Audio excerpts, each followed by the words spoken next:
السلام علیکم۔ آج کا ہمارا موضوع ہے روحانیت کیا ہے۔ ایسا علم جو انسانی روح سے متعلق ہو اسے روحانیت کہا جاتا ہے، لیکن یہاں روحانیت سے مراد وہ علم ہے جو روح کو سنوارے اور باطن کو پاک صاف کر دے۔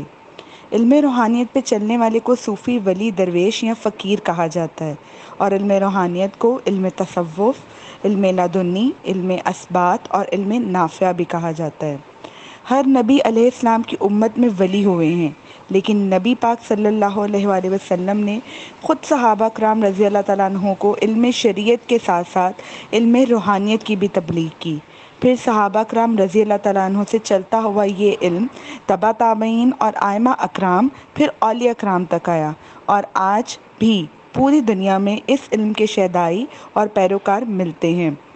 بعض لوگ کہتے ہیں کہ نبی پاک صلی اللہ علیہ وآلہ وسلم کی حیات پاک میں اس علم یعنی علم روحانیت کا ذکر نہیں ملتا، تو ان کے سوال کا جواب یہ ہے کہ سب کچھ موجود ہے۔ اس زمن میں احادیث بھی ملتی ہیں اور قرآن سے آیات بھی ملتی ہیں، جس سے معلوم ہوتا ہے کہ ہاں، ایسا بھی کوئی علم ہے جو بندے کو اللہ سے قریب کر دیتا ہے، لیکن ہم اپنی کم علمی کی بنا پر اس چیز کو قبول نہیں کرتے۔ جیسا کہ اللہ تعالیٰ نے قرآن پاک میں ارشاد فرمایا، سورۃ الکہف کی آیت نمبر 65 میں ارشاد ہوتا ہے کہ تو دونوں نے ہمارے بندوں میں سے ایک خاص بندے خضر علیہ السلام کو پا لیا، جسے ہم نے اپنی بارگاہ سے خصوصی رحمت عطا کی تھی، اور ہم نے اسے اپنا علم لدنی یعنی اسرار و معرفت کا علم سکھایا تھا۔ علم لدنی علم روحانیت کو کہا جاتا ہے۔ اسی طرح نبی پاک صلی اللہ علیہ وآلہ وسلم نے ارشاد فرمایا، بخاری شریف کی حدیث نمبر 120 کا مفہوم یہ ہے کہ حضرت ابو ہریرہ رضی اللہ تعالیٰ عنہ فرماتے ہیں کہ میں نے 2 طرح کا علم نبی پاک صلی اللہ علیہ وسلم سے سیکھا۔